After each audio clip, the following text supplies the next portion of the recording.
Welcome to Below the Line, where we talk about working in Hollywood from the crew perspective. My name is Skid. I'm a former assistant director and your host. Today we're talking about Ozark, the Netflix television drama starring Jason Bateman and Laura Linney that has streamed 3 seasons on Netflix. High-level plot summary: Jason Bateman plays a financial advisor who, to assist with his laundering of money for a Mexican drug cartel, relocates his family from Chicago to the Missouri Ozarks. At Rotten Tomatoes, the average tomato meter score is 81%, and the critics' consensus for Season 3 reads, Ozark finally finds its footing in a third season that ramps up the tension and shines a brighter spotlight on Laura Linney's exceptional performance. As a warning to listeners, today's discussion might contain spoilers. It's a little change of pace, but my guests today are producers from the show rather than crew. We're still aiming for a crew-oriented discussion, so we'll see how it goes.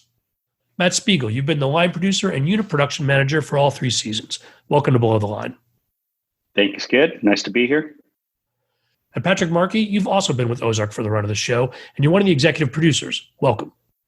Thank you for inviting us. Well, glad to have you both here today. And I think for starting out, let's explain to our listeners the role of producers in television. Anecdotally, when people ask me, what did this person do on a TV or movie that's listed as producer, my response is usually that unless you're there on set or part of the actual production, you can't tell from the title alone. Go ahead, Matt. Well, both Patrick and I come from the feature side of the world, and we've both been, we both worked in features for many years. So there's some slight nuances to what the titles are and who does what specifically between the world of feature films and the world of television. I think that in TV, many of the producers are writers. Your showrunner is usually your executive producer, and then because all of the writers, there's a hierarchy within the writers' room, and so there are many writers that oversee other writers, and so many of the writers that will be in the credits from on a television show will have producer credits as well. Patrick and I are the physical producers who are on site and have been there for every day of shooting. Along with Jason Bateman, who's our executive producer and lead director and star of our show. And we all have different roles and we all have different capacities that we work within. But really, I would say that between Chris Mundy, who is our showrunner, head writer, executive producer, and Jason, who is our head director and executive producer, and Patrick, who is our physical production executive producer, who marries the world of the creative with our physical production world. Those are kind of our main people. We all kind of work within that system. Would you say that's a good description there, Patrick? Or you have nuance to that? Yeah, I've had a tough time defining that role my whole career. It changes obviously from moment to moment, and there's no task that comes a producer's way that's too small or insignificant. If it needs to be done, we dive in and fix that. If the lunch is late, we need to be concerned with that. If an actor is having a problem with a particular scene or a director is having difficulty with the script, we need to kind of figure out how to fix that for them. So from the top to the bottom of it all, we are there to assist how we can in whatever happens to be going on at the moment.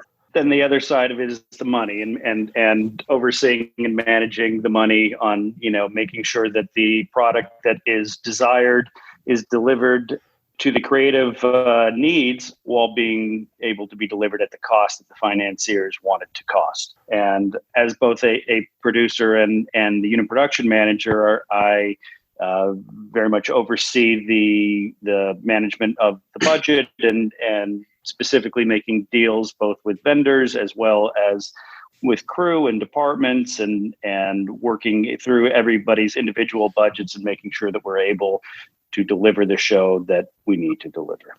And Matt and I are constantly in communication about what we need to do to push it forward. And we may spend more going into overtime or doing something here that's going to be more cost it's going to cost more than we wanted it to, figuring out a way in another day or so to kind of bring that back together. So it's just constant push-pull. We have X amount to spend. We try to stay within that. But where it goes specifically changes moment to moment. But at the end of it all, you want it to kind of balance out financially, and then obviously never letting the creative suffer. So it's a constant struggle between those two elements to kind of bring it to pass.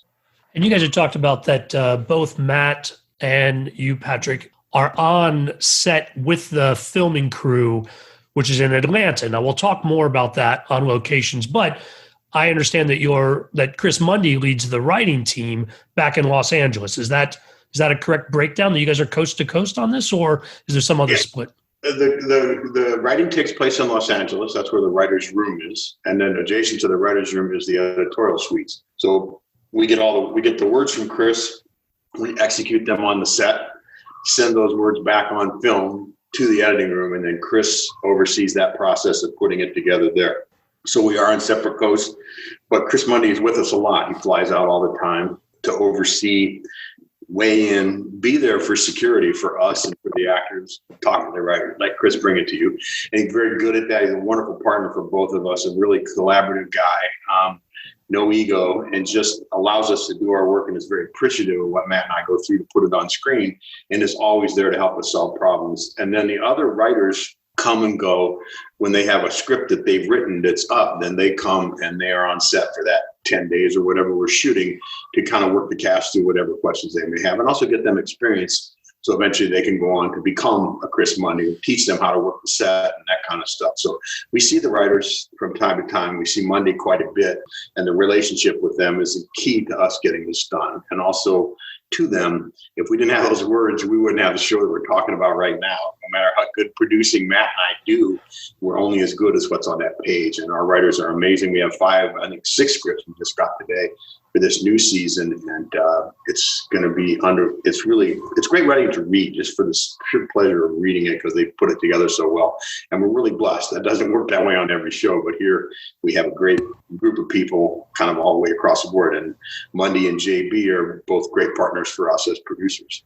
I want to turn our attention to what happens in Atlanta and more about the actual production itself. But before we leave the role of producer behind, Matt, I see a lot in shows where the line producer and the unit production manager are shared titles by one person. Talk to us a little bit about what those jobs are. The unit production manager, for folks who don't know, is a position that's overseen by the Directors Guild.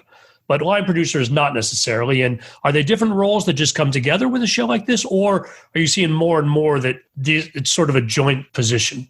It depends. I would say that in feature films that it has been a joint position for shows of a certain size, depending on, under a certain budget level. A lot of shows that are feature films do have a joint line producer and unit production manager. In episodic TV, because you have multiple directors and you have somebody is always prepping and somebody is always shooting at the same time, and so you have multiple people going on in multiple places all happening at the same time. So, traditionally, I would say that the UPM is there to make sure that everything that needs to be in place is in place, and I think the producer is there to make sure that it's functioning correctly and that everything is executed to the highest sort of level. And so I think that there is a lot of crossover, but I think that there can be times, and certainly I will say that I would be wrong if I said that I would not be guilty of sometimes focusing too much on the bottom line.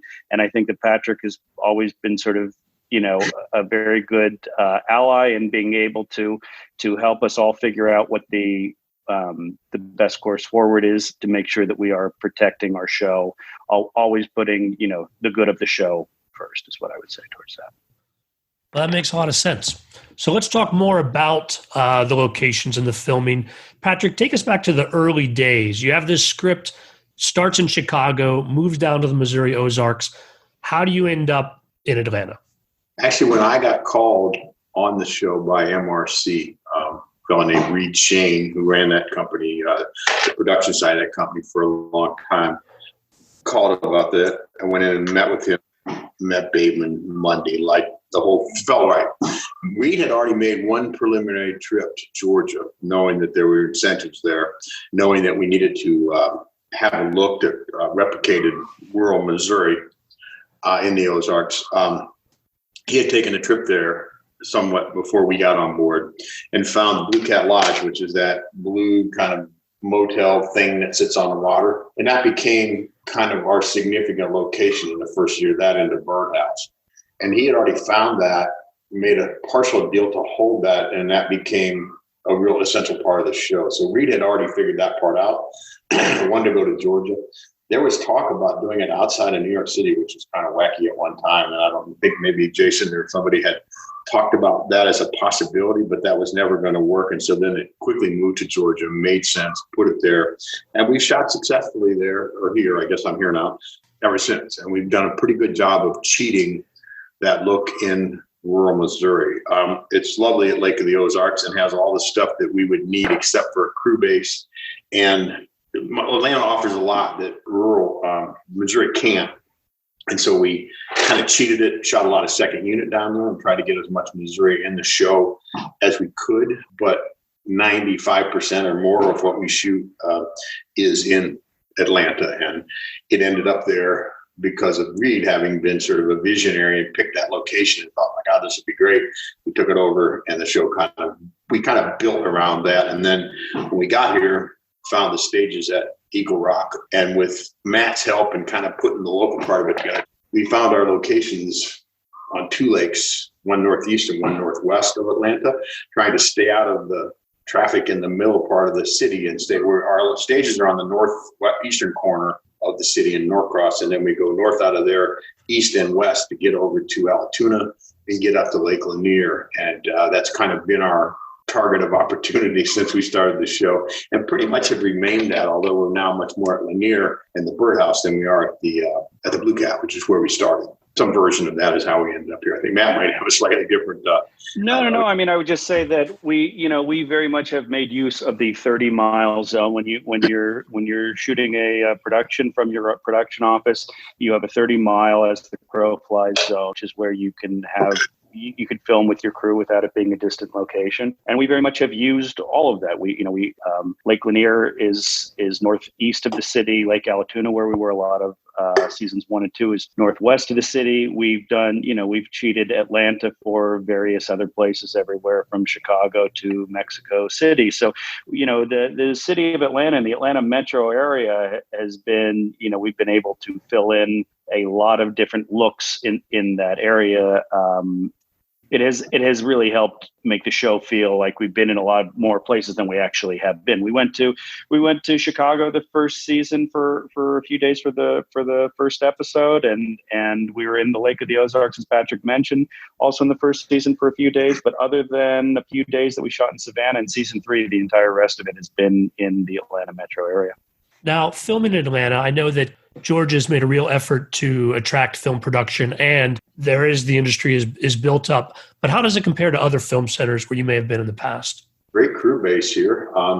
There's some political issues that have caused some stuff for Hollywood with the whole heartbeat bill and whatever that will drive business out of here if those pass. And we just sort of monitor that, hope that doesn't happen, want to keep the jobs here. There's a fantastic base of crew members here, talented IA people, a lot of whom other guilds, but people have relocated, like Matt. Matt moved from Los Angeles and now lives with his family here in Decatur. And a number of people have done that at very significant positions all across the board that are very reliable, professional folks that are here and help get films made. If films were to go away here, incentive were to go away, those films would move back to New Orleans.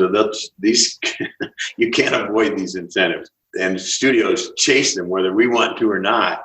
We have to bring that up because it's a 30% budget issue, and you have to look where the money is, and then the crew base is essential. And Atlanta, even in the time we've been here, just that I've been here, which is going on 4 years now, the crew base has just increased exponentially in skill set and desire to work. And we have really loyal people that keep coming back to the show. So Atlanta's great stages, And like Matt said, the look is very diverse. We found so much stuff here that we didn't think we could find. And all in all, we really like working here. We would hate to leave, but other than those kind of political issues that come up from time to time, we're very happy here. No, I mean, look, I would say that Atlanta is a world-class production destination at this point. I mean, in terms of the United States, you've got Los Angeles, New York, and Atlanta. You've got Vancouver and Toronto in Canada. You've got London. Those are the places that you're looking at now. There was a time when, if you were where it was a lot of chasing the incentives, as Patrick said. I think we've all worked all over the country and all over the world, and there was, the hot, new spot and going to different states. And at one time it was Michigan and then Iowa and all, and Louisiana. But I think that Georgia has settled on, there is the right combination. You have the three things here, which is one, you have the incentive, which is the first initial draw. And then after that, you have sound stages, which are at an absolute premium worldwide right now. Not right at this current moment, right at the second, but prior to everything shutting down, sound stages were at an absolute premium worldwide. And Atlanta has a high number of purpose-built sound stages that are on a par with anything else around the world.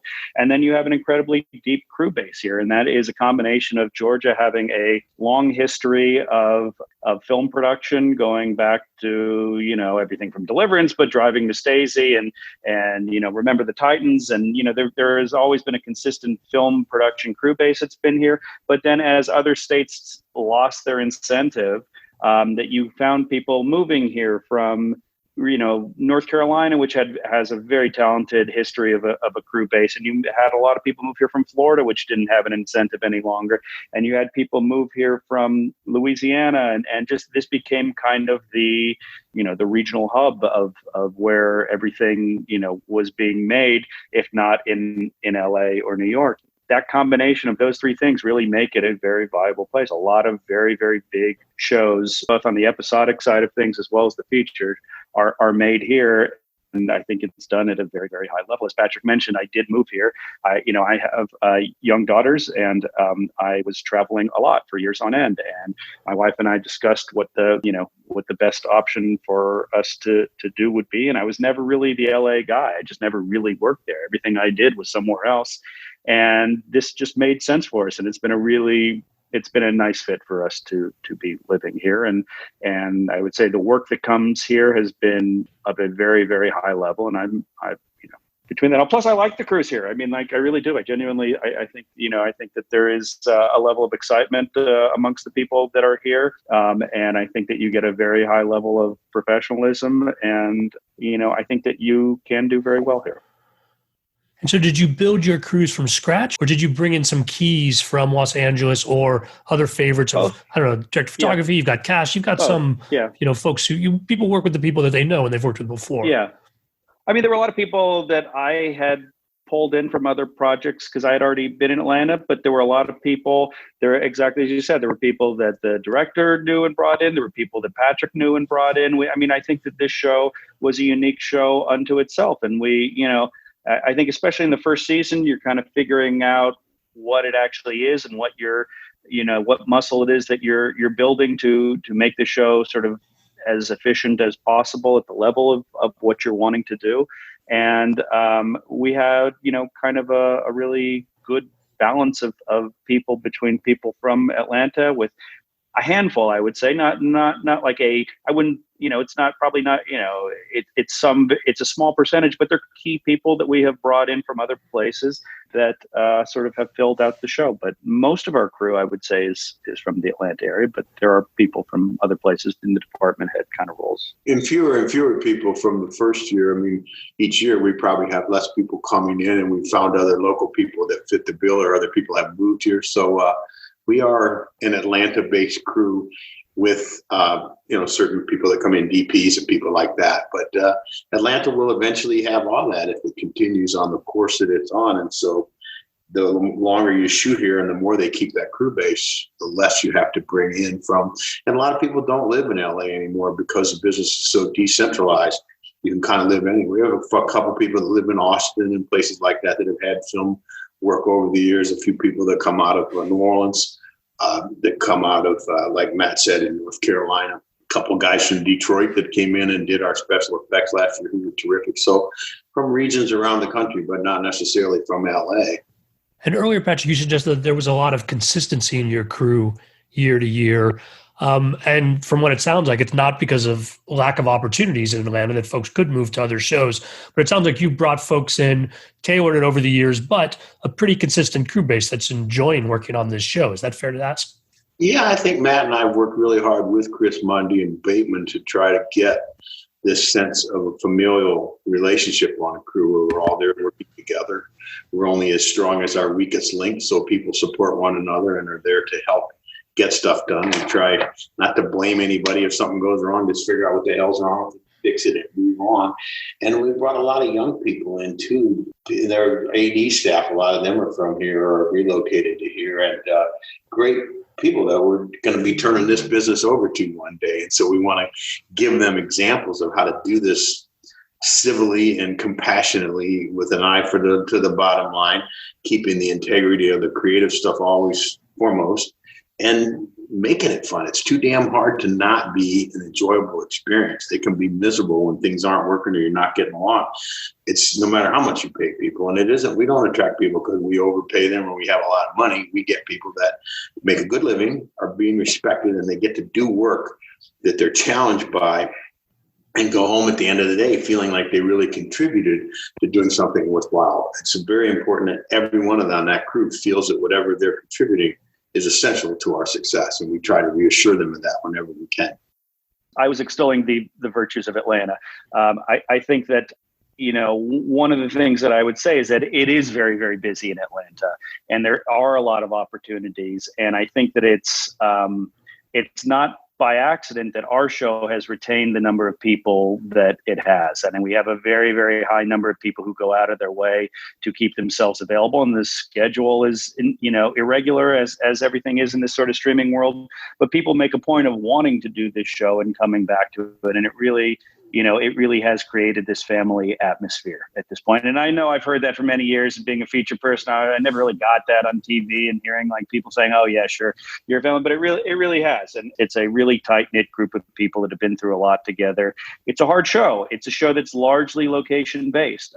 It's not on the stages all that much. It's hot in Georgia in the summertime. There are long distances between things. So there is a level of a grind to it. And our project shoots for half the year, so I think that there is a level of difficulty just sort of in the logistics of our show, but it is something that a lot of people have really enjoyed and made a priority to return to, and they've had other options to not. And I think that speaks, volumes to Patrick and Jason and Chris and I'll give myself you as well. Pat on the back. I'll give myself a little pat on the back on that. But I think it's a good culture and environment that the show. We hate to lose Matt in this upcoming season. He's going to be going off and doing a very big, prestigious show here in town, and we want him to wish him great success. But Matt's been a part of our family from the beginning, and we're going to miss having him because he's helped us build this team and put it together. And the show is, Matt's right, the show is physically very demanding. The distances, the heat, the humidity, the storms, the lake, the water work, night work, bugs, snakes, whatever, it's all there. And we get through it and get it done. But I don't mind that physical challenge. I think sometimes that makes for better material. And our crew seems to enjoy it as well. At the end of an 11-day episode, we finally get to limp back to the stage for a day of air conditioning. And we all look for that refuge on stage because the work outside takes its toll. But it shows up on the screen too. I think the reality of what we create and the world that we create is very important to us, the look of it. And we get that. I mean, we get that up at Lake Lanier and we got it at Lake Allatoona. This is a real integrity and a sense of really being in the Ozarks, which we're able to create here. It's exciting. We don't stop short. We continue to push to get that where we need it to be. And it shows, I think, on screen. Both of you have referenced some of the specific challenges of doing the show, and I want to come back to that. But before we leave this conversation about crew, I want to take a moment and step back and talk to you about how the relationship above and below the line has changed over the years. Now, as we noted in the beginning, and we should probably make more clear, as producers, both of you are technically above the line. But this relationship with below the line and crew in general has evolved. And I'd like to hear from you guys about your feelings about where it stands and where it's been. Sure, Matt, you want to go ahead on that? Sure. I mean, look, I think that it depends on the show, to be honest with you. I think that our crew on Ozark is an integral part of the process creatively of the show. You know, everyone from our camera operators and our gaffer and our costume designer and our production designer, it is a show that is a very collaborative show, and I think that the creatives on the show are very open and receptive to the ideas that are brought forth, and I think that everybody is sort of put into a position. The intention is to put all of those people into a position where they are able to do their best creative work in order to elevate the material of the show. I think that one thing that I will say that is, you know, particularly unique about Ozark is Jason Bateman grew up on sets. You know, he was on set since he was 5 years old, and he is a guy who will talk to he knows every single person on the crew. He knows their name. He knows every single PA. He knows every craft service person. He knows, you know, and if there's something not right, he wants to hear it. He wants to know it. You know, I think that has certainly informed the culture of our show as well. And that, I think, is unique, because you don't always have your creatives, your directors, you know, sort of as engaged in that level of process. And process is very important on the show to all of us. And that isn't always the case. I will certainly say that I have worked with creatives that are less concerned. That are less concerned with how the sausage is made, so to speak. They just want what they want. They don't really care how it gets there.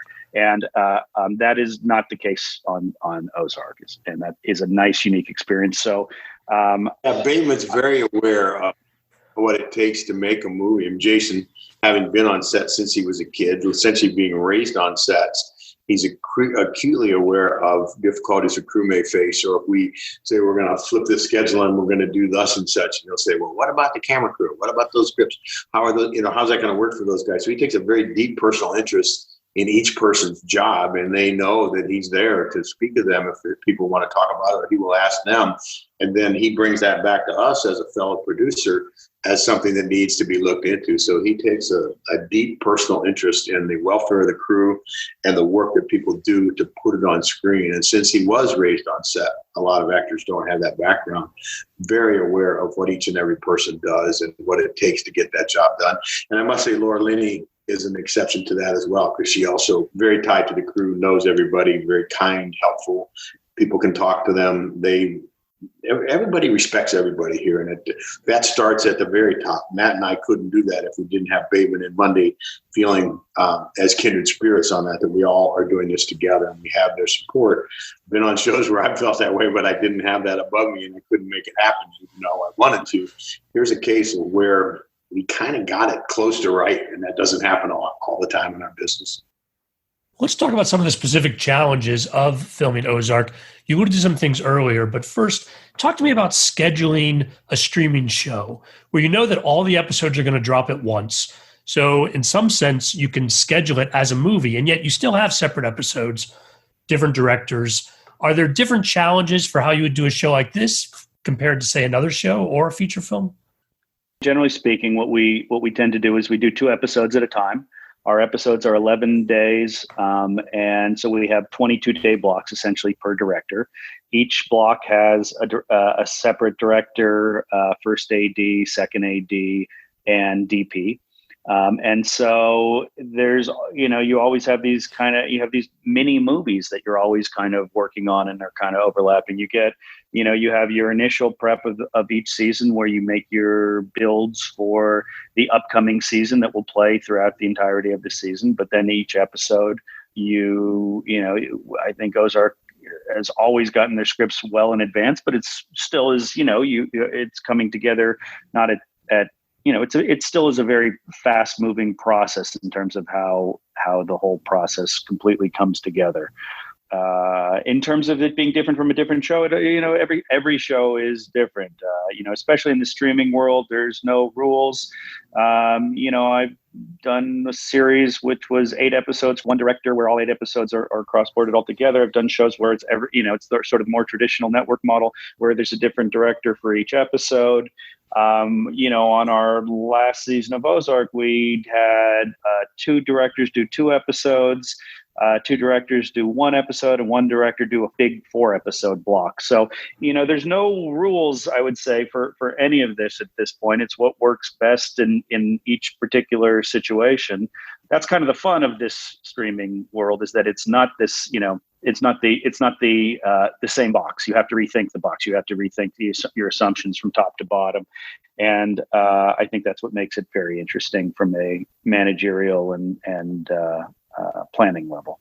Since Jason's the producer and director and star, he's been not adamant, but certainly encouraging whenever we can to shoot out everything in an episode, not leave pieces for later, which some companies do.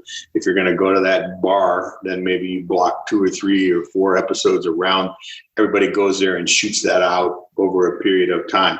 We try to shoot in continuity as much as possible for the actors and the directors.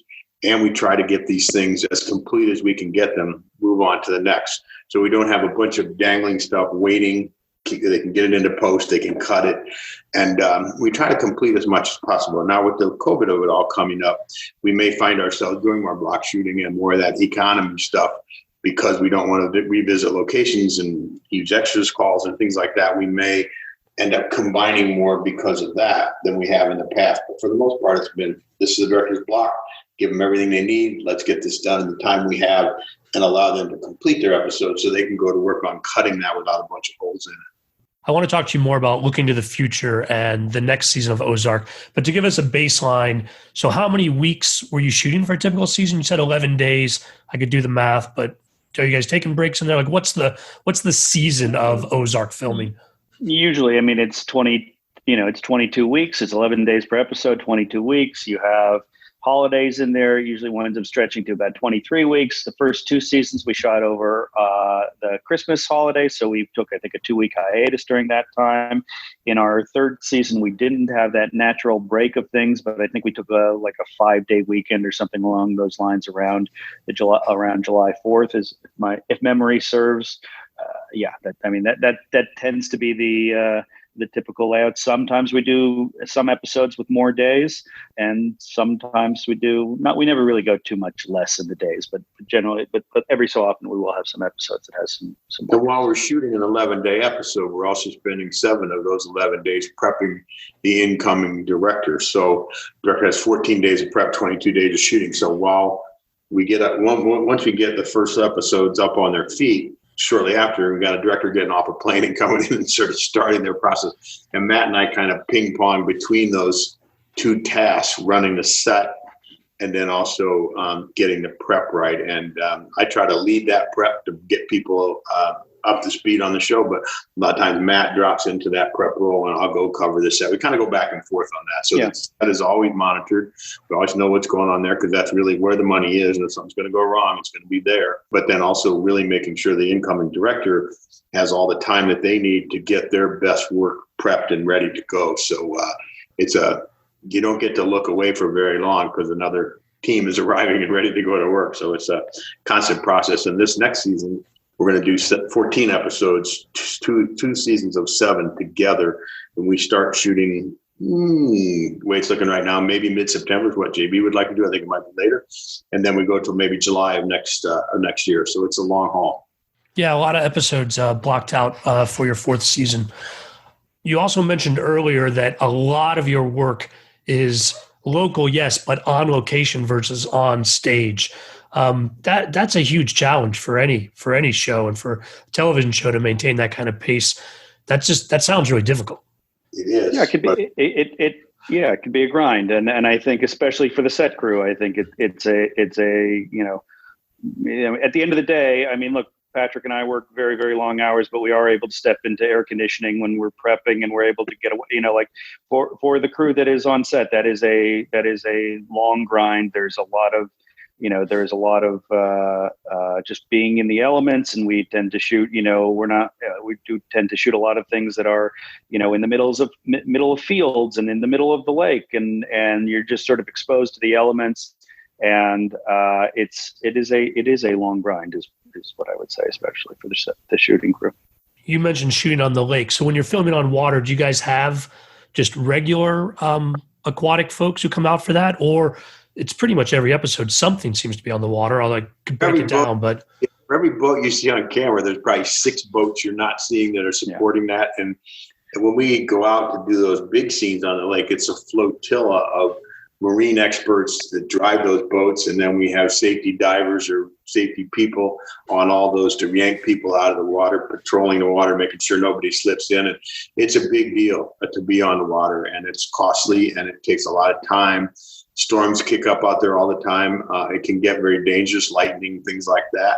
And it takes it out of you going out for that weather, in that weather and the crew works really hard. And that's right. Those guys never stop working, or women come early in the morning. They start carrying stuff in at the end of the night, carrying it back to the trucks, and it's hot and there are mosquitoes, and it's kind of miserable, but the process is worth it. And I do think, for the most part, the crew believes that because they see what we get on screen, and that doesn't happen on every show.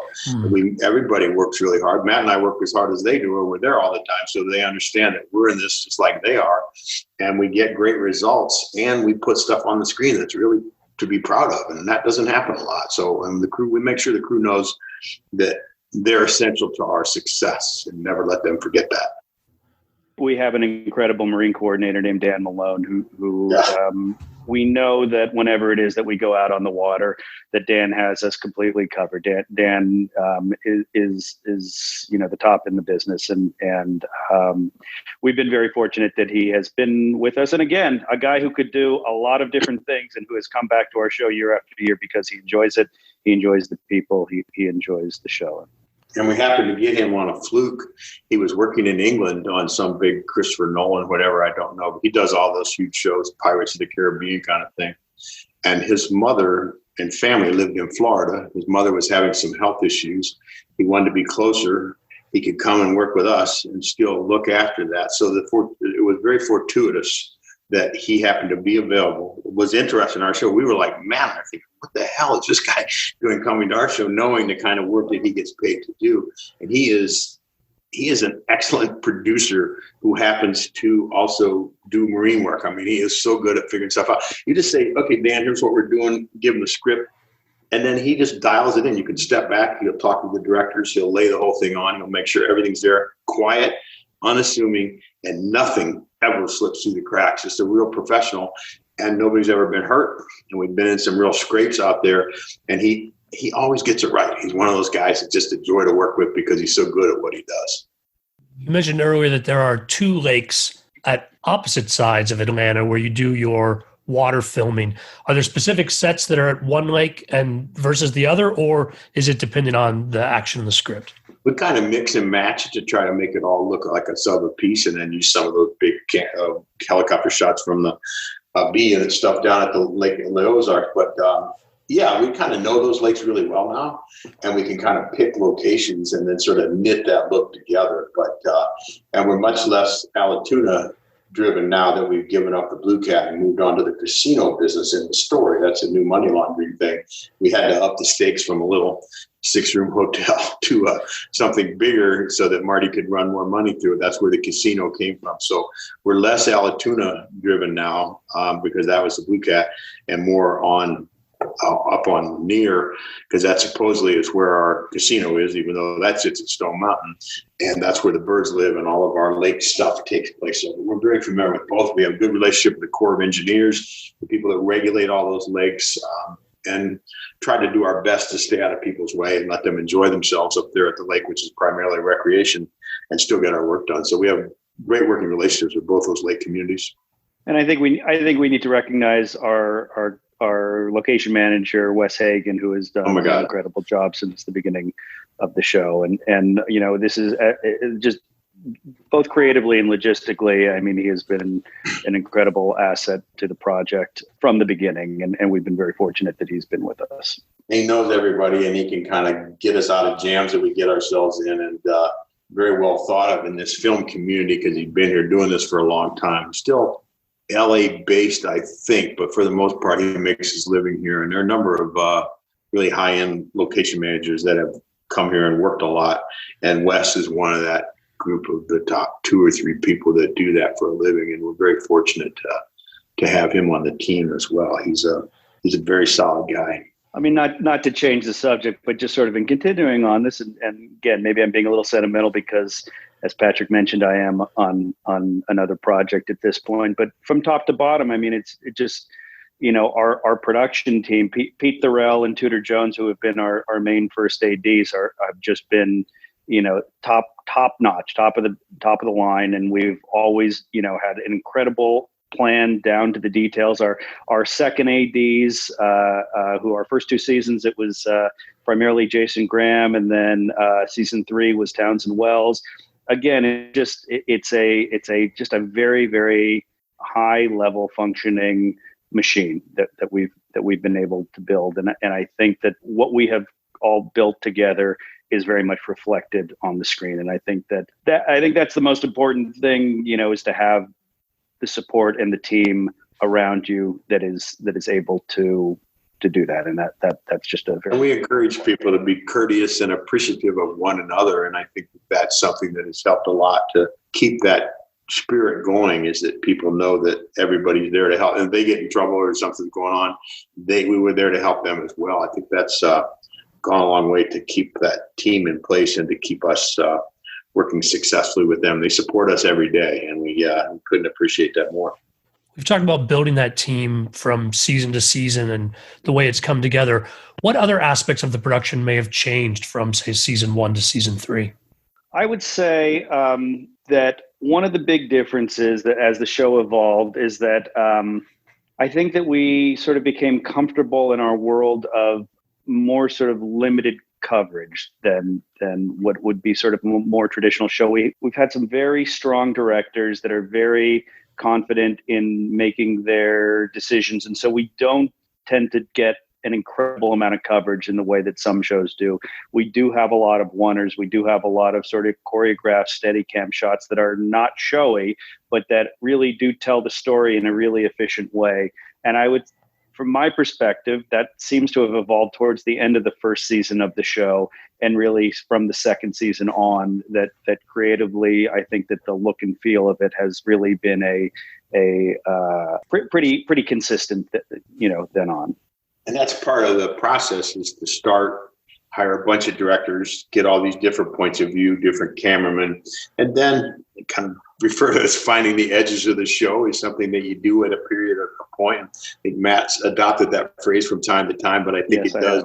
Because it's, we're trying to figure it out. It's just this mess of information coming at us, and you're never really sure if you're getting it right. Then you see it cut, think, well, that kind of worked. So by the time you're into maybe the 3rd episode of the 2nd season, you kind of have it down, and then you can foster where the strength is and ignore the other stuff that you've been kind of obsessing over the last season because it wasn't really that important, and find what works for Bateman, what works for Monday, what works for the actors, what works for us, and really refine that process. And now we've been doing it long enough that we kind of got it right, and I'm sure the show will end. Well, before we talk about the season coming up, I do have a couple of questions just about how things come together. And it's sort of with some of these locations and the challenges you talked about, I'm struck by something like the Langmore trailers. Is that like a set that you would build from scratch? Or did you actually find some trailers? Or is that something that's combined with some stage work? I'm curious about what is stage work leading into that and how that breakdown goes on a show like this. Very little of that's on stage because so much of it plays exterior. That's a piece of the lake that we have a long-term lease on. Those trailers we found in junkyards and hauled them in there and then kind of put them back together with Scotch tape and staples so they hold together to shoot in. And then we would take people in and out of them. But a couple of times when we had scenes like in the shower and things that are more intimate or need more detail, we built the interiors of a couple of those trailers on stage so we could better shoot them. But the joy and the beauty of Langmore is outside, and the fact that these people live in the most beautiful spot on earth, and yet they're poor and humble people, and they don't build their trailer like this. They look in. They don't even look out at the. You know what I mean? There's something about that that's so simple and so honest about the way they live their lives. And that Langmore compound is one of our favorite locations. But and our construction people put that together, just finding salvage trailers, hauling them in there on lowboys, setting them up, and then we cobble them back together every year and take them off and store them, and they get all beat up and bring them back. That's the location work there is really the important stuff. But we have built just a couple of interiors to get through some of the more difficult scenes because we couldn't shoot them in something as small as the trailer anyway. Our big builds, if we're getting into the nitty gritty, season 1, we had the entire interior of Lickety Splits, the strip club, was built on stage. We had, as Patrick mentioned, the interiors of a couple of the trailers, though we very rarely use those. And we also have the bedrooms of the birdhouse. Just the bedrooms of the birdhouse are on stage, and that's just for ease of shooting. But for the most part, anytime that we're at the birdhouse in the kitchen or in that front room where you're seeing out through the windows, that's all on location. And just because it's a set that works so much interior and exterior. And then we, the first season, the Snell house, the exterior and interior were on location, although we were very rarely interior. And then after that, we built the Snell house on stage for the second season. But then our very biggest build was our interior of the casino, of the Missouri Belle Casino, which we built as a 2-story set, which you'll see in the show. It connects. We have shots that, we have Technocrane shots, and we have Steadicam shots that take you up and down the stairs. And so it was a massive undertaking. And our production designer, David Bomba, did a great job on that. I mean, it's a really phenomenal set. You're in there, you feel like you're inside of an actual casino. And then we have the exterior of the boat and the casino itself at Stone Mountain. But all of the interior work in the casino is shot on our soundstage. And that's sort of been the most, that we've had a little bit more stage work in season 3 than we had in previous seasons, mostly because we had that casino on stage. You mentioned that the birdhouse, you've recreated the bedrooms for those scenes, but large of it is on location. But I'm also struck, Patrick, going to what you said about the Langmore trailers and what it's sort of represented by those sets versus the birdhouse. And I feel like that house is also very striking. But you found that house. Tell me more about these two locations in contrast and sort of finding that and really making it a part of the show. I think Rochelle, who was our first year production designer, found that house, if I'm not mistaken, maybe with Wes, because Wes finds everything. And we couldn't believe it. It was an amazing looking mid-century kind of. It was almost there, but wasn't. And that's owned by a family here in Atlanta that have been around forever.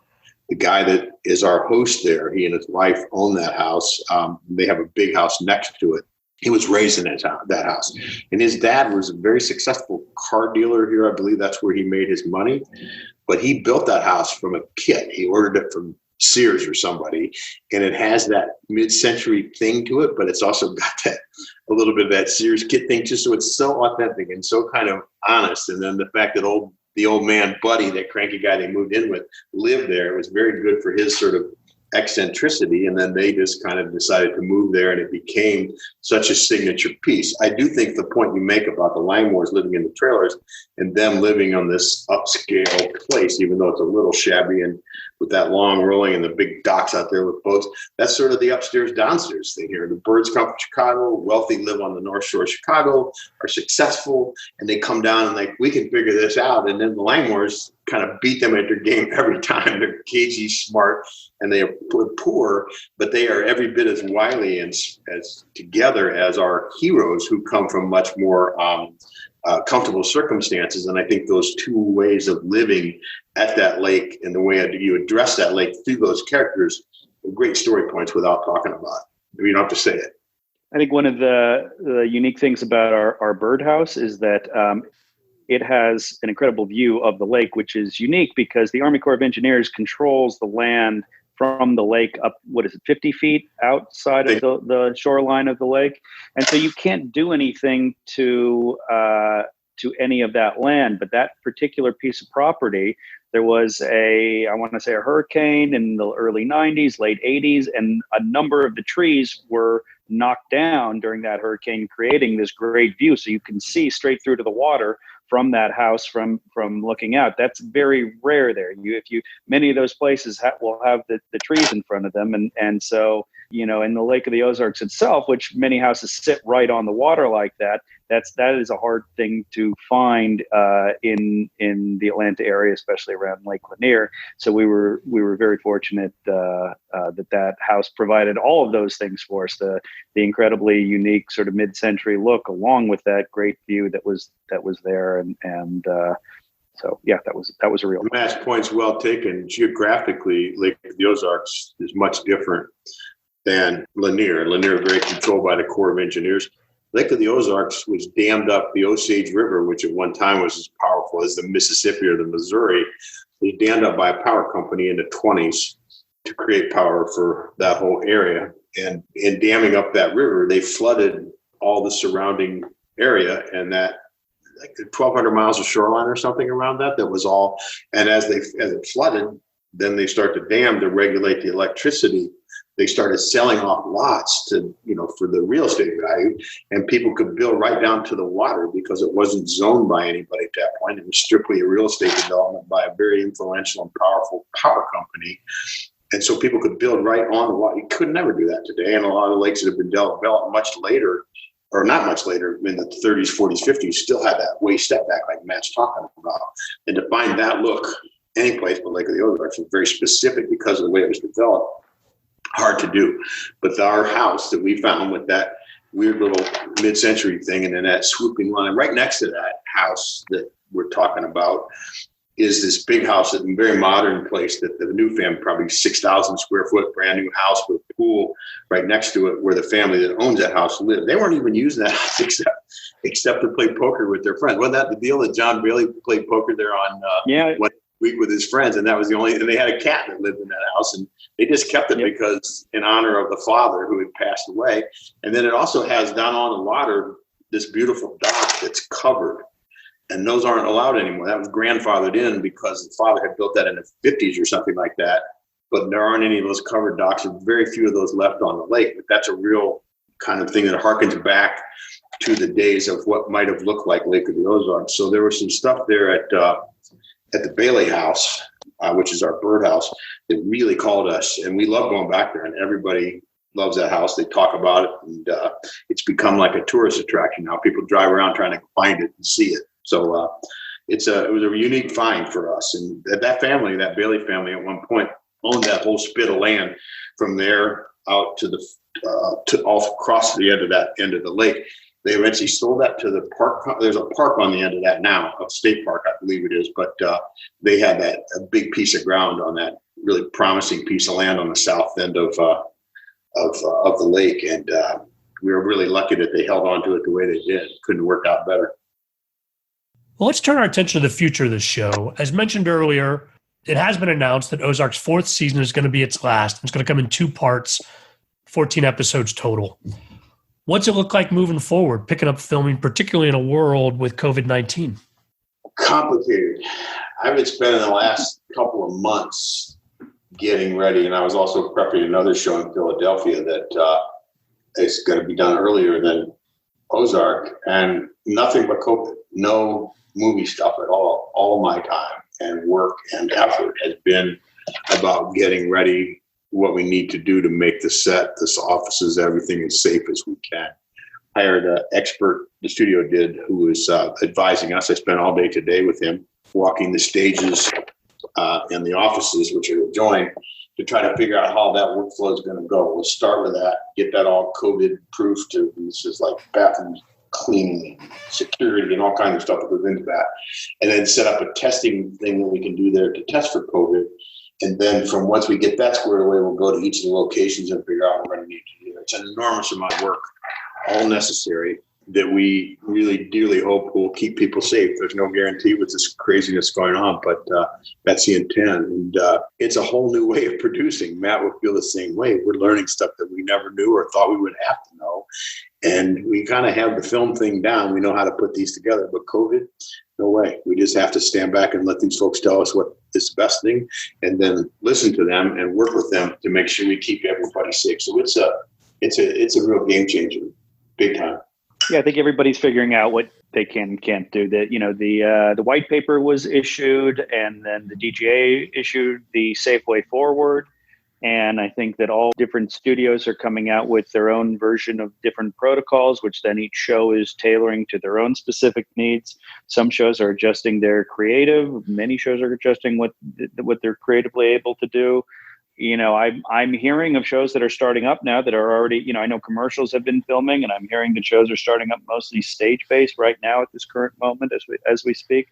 But I do know that there are a lot of shows that are in various stages of prep and hoping to be, especially the shows that have, there were a lot of shows that were shooting that had to stop, and they're trying to figure out when they can get back up and running again and start shooting again. And then there are a number of shows that we're hoping to go and are prepping in various stages and various states of prep. And it's going to be, I think that we're all rethinking every assumption that we know and what we've done, and then sort of dissecting and what do you really need and how do you really need to do it, who needs to do it when and how, and with the priority of keeping everybody safe. And it's a tough one, I will say. I think that most every production will, require people to wear face masks and will, maintain some sort of social distancing to the extent that it can be. And there will be hand washing stations very readily available. And, probably the production offices and your off production will be spaced differently, and you'll have, there'll be all those sorts of things, but the actual shooting is going to be, it's just going to be different, and there will be a time factor involved with that in terms of how these new protocols affect your shooting day and whether you're able to be as efficient, because the entire film industry is built around efficiency and how can you have a limited amount of time to do as much as you possibly can. And so those assumptions may need to be reexamined.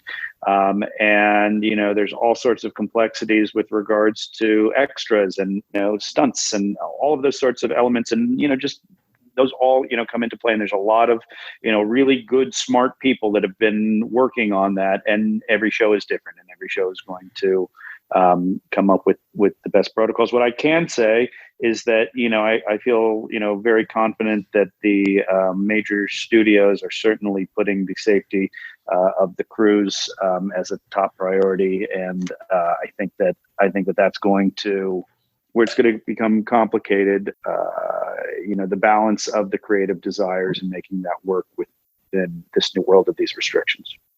So when season 3 ended, did you have a commitment for season 4, and did you have plans for starting back up that have obviously changed? But what did it look like before COVID? They don't give you a pickup order or a confirmation that you're still in business until after the show drops. And then they do some kind of whatever conjuring that they do to figure out. We didn't find out that we had a new season until long after we wrapped the show, and the show was cut and sent in, and it drops and it airs, and very successful airing this year because of people. I mean, not only that it's a good show, but everybody was at home with nothing to do. And so we dropped right into the middle of that and got great viewership, stronger than we've ever had. And the writing was incredibly strong, so people were really impressed with it. But then when they did give us a pickup, this may be the end of Ozark, and I don't know if I'm even allowed to say that, but this 14 episodes will be actually season 4 for 7 and season 5 for 7. So instead of doing 2 10s for 20 total, we're doing 2 7s for 14, but splitting those between season 4 and season 5. So the first 7 will air, then there'll be a period of time, then they'll drop the next. And I think at that point, from everything that we're working with right now, that will be the finale for the show when we finish the season in July or whenever it is. Patrick, I think I read that in the trade, so I don't think you're Probably giving any inside secrets on that one. Living in Montana and getting this half-assed information. And I've been deluged with so much information about COVID and, 10 Zoom calls in a day with 15 people on. I can't remember what is real and what's not, but okay, if it's in the trades, then that's the deal. And so the announcement of the new season came with the understanding that we're already going to have to deal with COVID and these new safety procedures and that, and you've just been trying to plan around what that's going to look like. Right. And once we go back into business, let's just get the thing done the best way that we can and keep that momentum going. So that's the plan. Well, it's going to be a challenge, guys, not just for this show, but for the industry overall. But really appreciate you guys coming on the show today and looking back at how you pulled this together. I'm looking forward to that 4th season when it does come out. Thanks a lot, guys. You bet. Thank you. Good speaking with you. Thank you, Skid. Listeners, I can't say it often enough. Your feedback is always welcome and greatly appreciated. You can send email comments to skid, S-K-I-D, at belowtheline.biz. That's B-I-Z. Please rate us wherever you get your podcasts. It helps us reach new listeners. And new listeners, most of our material is evergreen, so feel free to peruse our past seasons. Maybe another episode will catch your eye. If you're on Facebook, you can find photos and other behind-the-scenes materials at Podcast Below the Line. And finally, you can follow the podcast on Twitter and Instagram. It's at Pod Below the Line. Thanks to Curtis Five for our music and John Wan for our logo. The logo is available on t-shirts, mugs, and stickers at redbubble.com. Be safe out there. Hope you're enjoying season 6.